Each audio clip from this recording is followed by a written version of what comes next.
Bapak Ibu, Saudara yang terkasih dalam Tuhan Yesus, kita jumpa lagi pagi ini. Sebelum kita memulai hari kita, yuk mari kita sama-sama kita memuji Tuhan di pagi hari ini. Kita mendengarkan firman Tuhan supaya iman kita lebih tumbuh lagi. Kita punya pengenalan yang lebih lagi sama Tuhan. Supaya apa yang kita jalani setiap harinya sepanjang hari ini Tuhan berkenan dan Tuhan membuatnya berhasil.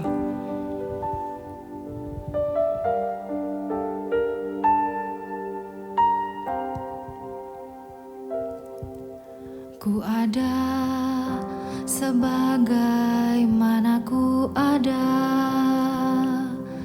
berdiri menghadap tatamu Bapa,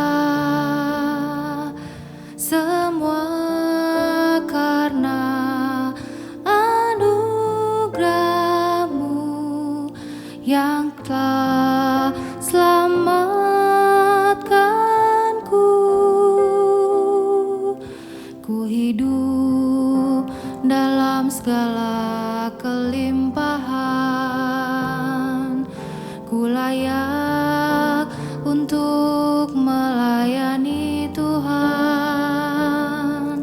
Semua karena anugerah-Mu tercurah bagiku. Besar anugerah-Mu,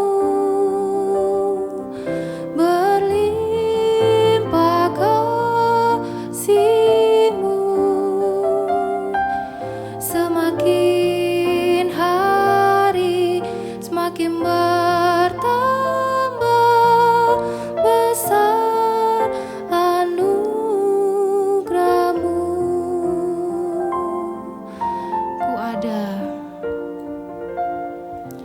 Ku ada sebagaimana ku ada, berdiri menghadap tatamu Tuhan. Semua karena anugerah-Mu yang telah selamatkanku. Ku hidup dalam segala kelimpahan, ku layak untuk melayani Tuhan.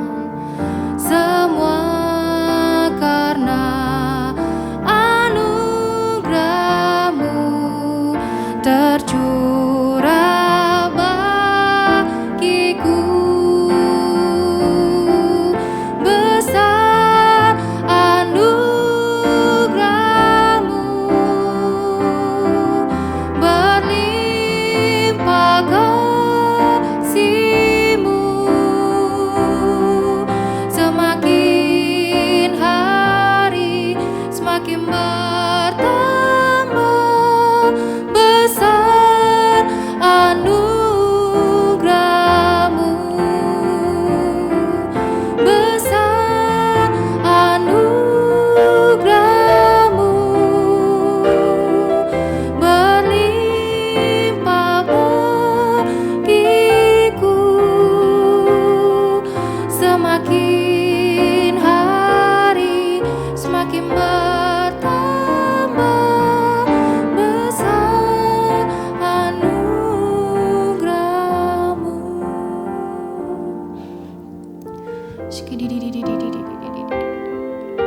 Terima kasih Tuhan Yesus. Terima kasih untuk anugerah-Mu Tuhan yang tercurah untuk kami ya Tuhan. Setiap hari kami boleh menikmati anugerah-Mu Tuhan. Terima kasih Tuhan Yesus untuk kebaikan Tuhan dalam hidup kami.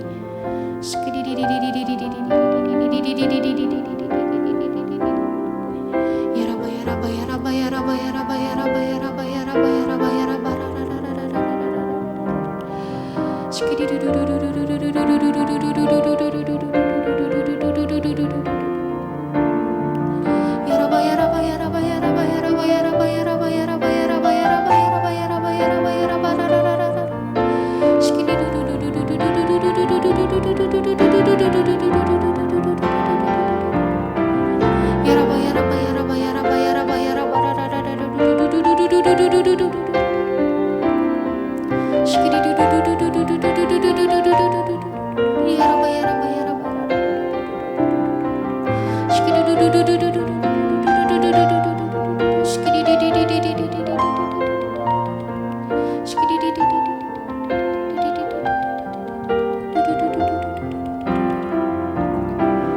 Besar anugerah-Mu, berlimpah kasih-Mu, semakin hari semakin bertambah.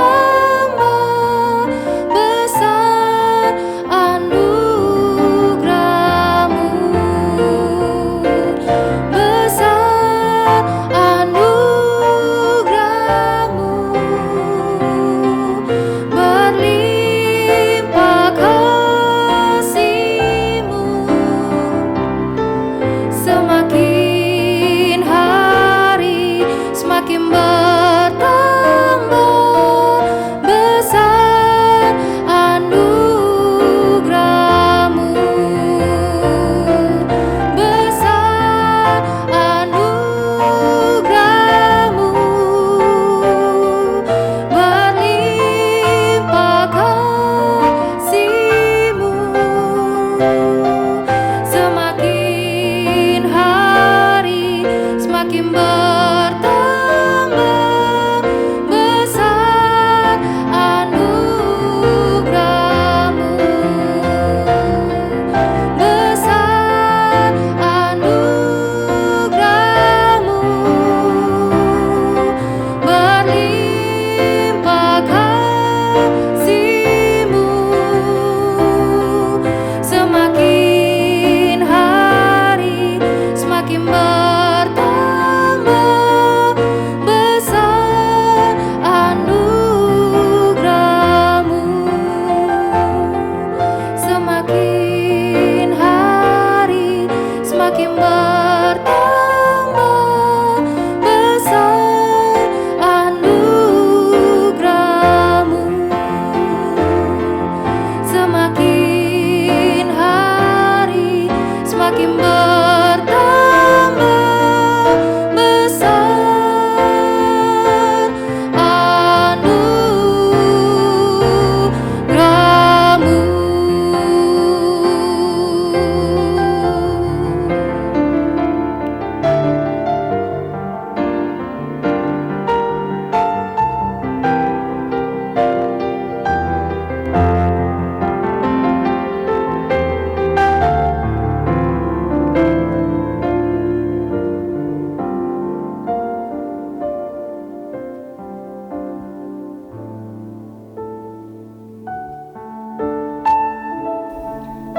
Bapa, kami mengucap syukur buat pagi hari ini. Terima kasih buat anugerah yang Tuhan beri dalam hidup kami. Biarlah pagi ini Engkau mengajar kami, Engkau menuntun kami Tuhan, supaya kami semakin kuat di dalam Tuhan. Kami boleh mampu menyelesaikan perjalanan sepanjang hari ini, bahkan sepanjang tahun ini. Terima kasih Bapa yang baik. Berkati anak-anak-Mu yang ada di rumah, dimanapun mereka berada. Biar setiap kami boleh menangkap isi hatinya Tuhan. Terima kasih Bapa yang baik. Di dalam nama Tuhan Yesus, kami siap untuk mendengarkan isi hati Tuhan. Amin. Shalom, selamat pagi Bapak Ibu Saudara yang dikasihi Tuhan. Kita mengucap syukur pagi hari ini setiap kita diberi kesempatan untuk mendengarkan isi hatinya Tuhan. Bapak Ibu Saudara yang dikasihi Tuhan, sharing kita pagi ini, hari ini adalah selalu ada kesempatan di dalam Tuhan. Bapak Ibu Saudara yang dikasihi Tuhan, lebih kurang hampir 2 tahun ini setiap kita mengalami banyak hal dalam perjalanan hidup kita. Tapi saya mau bilang begini, mungkin ada di antara kita yang sudah mulai tawar hati, ada yang mulai kecewa, takut. Tapi saya mau bilang hari ini bahwa di dalam penghujung tahun ini, dalam perayaan Natal ini harusnya menjadi berita sukacita bagi setiap kita. Kenapa Bapak Ibu Saudara? Karena waktu kita masuk dalam perayaan Natal, sebenarnya ada berita sukacita yang Tuhan berikan bagi setiap orang yang ada di muka bumi ini. Saya akan bacakan firman Tuhan ini dari kitab Lukas 2 ayat 10 sampai ayat yang ke-11. Lalu kata malaikat itu kepada mereka, jangan takut. Perhatikan baik-baik, garis bawahi ada perkataan jangan takut. Sebab sesungguhnya aku memberitakan kepadamu kesukaan besar untuk seluruh bangsa. Yang mengerti boleh katakan amin. Tuhan berkata jangan takut. Karena kehadiran Tuhan Yesus itu adalah berita sukacita bagi seluruh bangsa termasuk kita orang percaya. Ayat 11-nya, hari ini telah lahir bagimu juru selamat yaitu Kristus Tuhan di kota Daud. Biarlah hari ini hati kita penuh dengan ucapan syukur, kita boleh bersuka cita di dalam Tuhan. Karena Natal ini bukan hanya sekedar mengingatkan kita bahwa sebentar lagi kita akan meninggalkan tahun 2021. Tapi justru ini adalah berita sukacita. Ada kabar sukacita bagi setiap kita. Sekalipun ada banyak kegagalan, ada begitu banyak tantangan, kita takut, mungkin ada yang mulai kecewa, mulai tawar hati. Tapi hari ini mari kuatkan hati kita. Karena di dalam perayaan Natal ini sebenarnya Tuhan sedang mengingatkan kita kehadiran Yesus itu menjadi kabar besar, kabar sukacita bagi setiap kita. Nah Bapak Ibu Saudara yang dikasihi Tuhan, kita akan belajar dari kisah Elia Saudara ya. Mari perhatikan di sini, ketika Elia dia selesai membantai lebih kurang 450 Nabi Baal pada waktu itu. Dia berdoa, api Tuhan turun. Lalu kemudian dia berdoa, hujan lebat turun. Tapi ketika dia mendengar Isabel, istri dari Raja Ahab, itu berkata, seperti yang kau lakukan, demikian juga hari ini aku akan lakukan kepadamu. Tiba-tiba Elia menjadi begitu takut. Saudara, Elia sampai kepengen mati kata Alkitab. Saya nggak tahu seberapa besar ketakutan kita untuk menghadapi hari-hari ke depan ini. Padahal sebenarnya sebelum peristiwa Isabel datang mengintimidasi, Elia melihat bagaimana karya Tuhan yang besar itu terjadi lewat hidupnya. Satu bangsa yang besar mereka balik kepada Tuhan. Tapi hanya gara-gara intimidasi dia merasa bahwa dirinya itu seorang diri seolah-olah orang-orang gak peduli. Bahkan seolah-olah Tuhan membiarkan dia sendiri. Apakah ada di antara kita yang hari-hari sedang merasa seperti itu?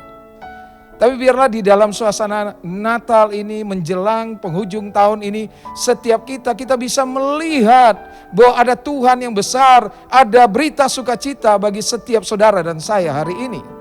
Bagaimana supaya setiap kita bisa melihat bahwa di dalam Tuhan selalu ada kesempatan. Saudara, ada 3 hal yang perlu kita renungkan sama-sama. Mari perhatikan yang pertama, yang Tuhan mau ajar kepada setiap kita. Matius 11 ayat yang ke-28. Marilah kepadaku semua yang letih lesu dan berbeban berat, aku akan memberi kelegaan kepadamu. Saudara, ketika Elia dalam keadaan drop imannya, dia seolah-olah udah gak punya pengharapan, dia kepengen mati hari itu. Tiba-tiba Tuhan mengunjungi dia. Tuhan berkata, apa kerjamu Elia? Artinya begini, Tuhan mau ngomong begini, sedetik pun Tuhan tidak pernah meninggalkan kita. Jadi di dalam situasi apapun, dengar baik-baik. Tuhan mau yang pertama, kita harus kembali kepada Tuhan. Ketika kita lelah, ketika kita capek jalani hidup ini, ketika kita mengalami sesuatu yang gak enak dalam perjalanan hidup kita sepanjang tahun ini, Tuhan mau setiap saudara dan saya kembali kepada Tuhan. Ada amin saudara. Saudara, Tuhan mau hari-hari ini kita kembali jatuh cinta lagi sama Tuhan. Tuhan berkata, betapa dalamnya engkau telah jatuh. Kembalilah kepada cintamu yang semula. Saudara masih ingat pertama kali kita jatuh cinta sama Tuhan?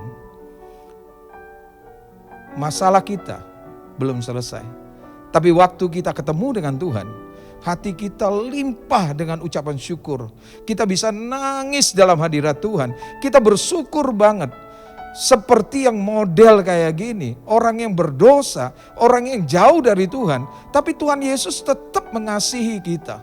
Dia tetap menjaga kita, dan dia kepengen banget supaya setiap saudara dan saya itu jadi seperti apa yang dia inginkan. Masih ingat saudara, waktu kita jatuh cinta sama Tuhan, hati kita menggebu-gebu, masalah kita belum selesai. Kita menjadi orang yang suka berdoa, kita suka menyembah Tuhan, kita suka baca Alkitab, kita suka banget yang namanya persekutuan. Kenapa? Kita gak fokus lagi dengan masalah kita. Masalah kita mungkin tantangannya makin berat waktu itu. Tapi hati kita limpah dengan sukacita. Kenapa? Karena kita percaya bahwa di dalam Tuhan, waktu kita ketemu dengan Tuhan, maka kasih Tuhan, kemampuan Tuhan itu akan membuat kita mampu menghadapi dan menyelesaikan setiap masalah yang kita hadapi. Dan ada kemampuan Allah membuat kita bisa keluar dari masalah kita. Ada amin saudara. Tuhan mau hari-hari ini setiap kita percaya bahwa di dalam Tuhan selalu ada kesempatan. Yang setuju katakan amin. Yang pertama, kembali kepada Tuhan. Ayo balik lagi seperti dulu. Cintai Tuhan. Balik seperti dulu. Tuhan tahu persis kapan waktunya untuk dia menolong saudara dan saya. Dia tahu persis kapan waktunya kita siap untuk menerima anugerah yang besar yang Tuhan sudah siapkan bagi saudara dan saya. Ada amin saudara. Tuhan hanya merindukan saudara dan saya balik lagi seperti dulu. Saya tahu di dalam 2 tahun perjalanan karena COVID, karena begitu banyak masalah yang sedang terjadi. Ada begitu banyak ketakutan. Kita takut kena PHK, kita takut kena sakit penyakit, bahkan kita takut mati. Tapi hari ini percayalah, waktu kita balik sama Tuhan, maka kasih Tuhan, kuasa Tuhan, perlindungan Tuhan, itu selalu tersedia bagi saudara dan saya. Yang setuju dan mengerti boleh katakan amin. Nah, Bapak Ibu Saudara yang dikasihi Tuhan, itu yang pertama. Yang kedua, apa yang Tuhan inginkan dalam hidup kita? Kalau saudara baca kisah dari Elia, saudara, dari 1 Raja-Raja 19, di mana Tuhan bilang begini, Elia kembali ke jalanmu. Artinya hari-hari ini saudara harus percaya bahwa rencana Tuhan itu pasti terjadi dalam hidup kita. Yang setuju katakan amin. Karena Tuhan selalu merancangkan yang terbaik dalam hidup kita. Bahkan sebelum kita hadir di muka bumi ini, Tuhan sudah menaruh rancangannya dalam hidup kita. Waktu kita ditenun dalam kandungan ibu kita, Tuhan sudah melihat hari depan kita. Dengar baik-baik saudara. Tuhan merancangkan yang terbaik dalam hidup kita. Tapi untuk menerima janji Tuhan, untuk menggenapi rencana Tuhan, kita perlu melewati proses. Dan proses ini seringkali jadi masalah bagi setiap orang percaya. Mungkin ada di antara kita bilang begini, saya udah doa, saya belajar bertahan di dalam Tuhan, saya ikut ibadah, tapi kenapa seolah-olah tidak ada jalan keluar? Seolah-olah kita ditinggalkan sendirian. Dengar baik-baik saudara, ketika saudara dan saya masuk dalam proses, sebenarnya yang pertama adalah Tuhan sedang membentuk kita. Apa yang Tuhan bentuk dalam hidup kita? Yang pertama adalah kapasitas kita, kemampuan kita untuk bisa menerima berkat yang besar yang Tuhan sediakan dalam hidup kita. Berapa banyak orang ketika dia terima berkat dari Tuhan yang begitu besar, dia gak punya kemampuan untuk menerima berkat dan akhirnya dia jatuh. Akhirnya justru itu membawa malapetaka dalam hidupnya. Jadi dalam proses ini sebenarnya Tuhan sedang membentuk kapasitas kita, kapasitas rohani kita, kemampuan kita untuk menerima dan mengelola setiap berkat yang Tuhan sediakan dalam hidup kita. Ada amin saudara? Yang kedua, di dalam proses ini apa yang Tuhan bentuk? Yaitu karakter kita. Saudara, orang dunia juga bisa berhasil dalam hidupnya. Kalau dia sungguh-sungguh dengan pekerjaannya, dia serius dengan pekerjaannya, dia berhasil saudara. Tapi dengar baik-baik, ketika mereka tidak punya karakter seperti yang Tuhan mau, maka mereka akan jatuh dalam kesombongan. Dan kesombongan itu akan membawa mereka hancur di dalam kehidupan mereka. Itu sebabnya Tuhan bentuk karakter kita. Kalau kita lihat bagaimana kisah Yusuf, saudara.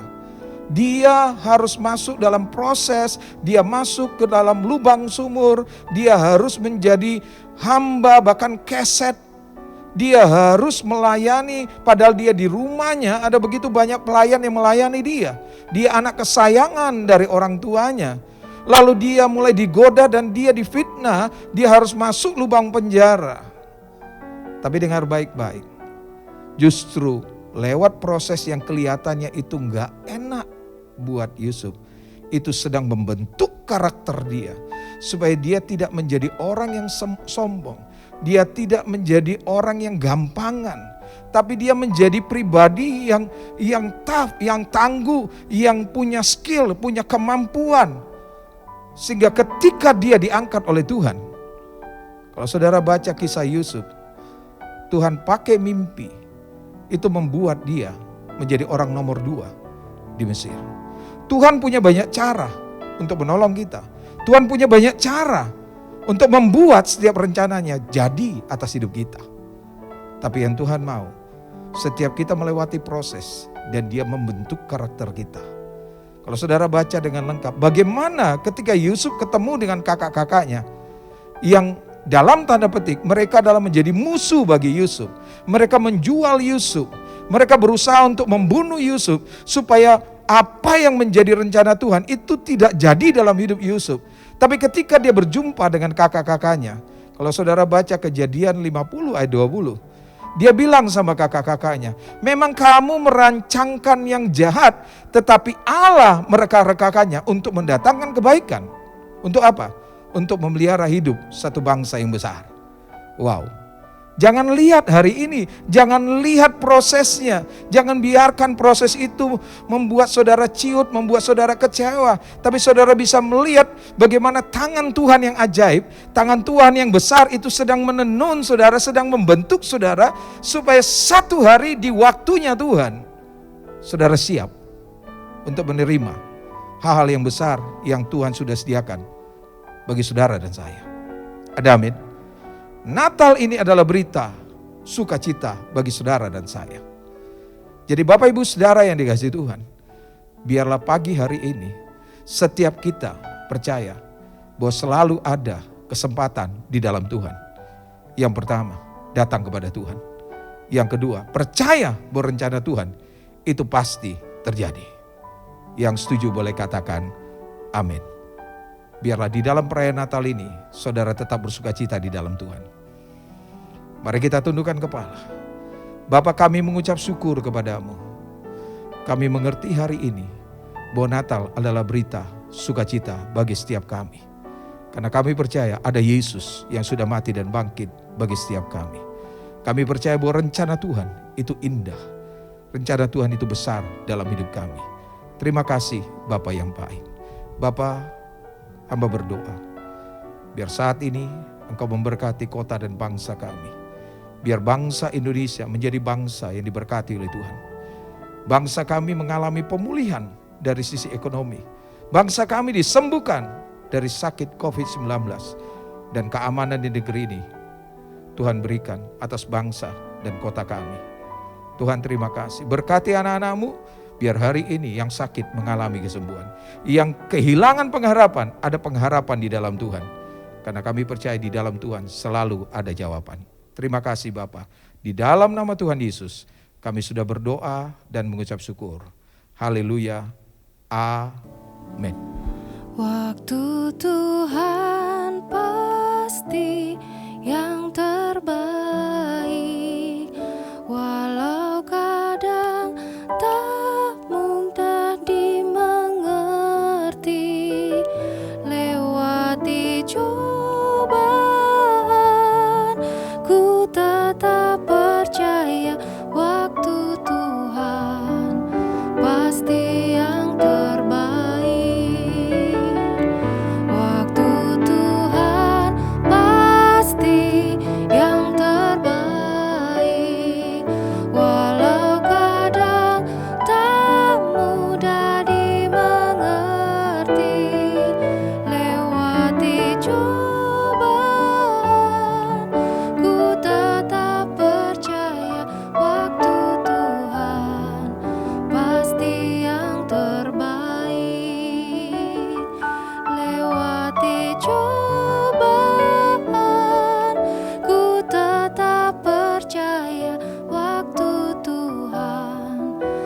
pasti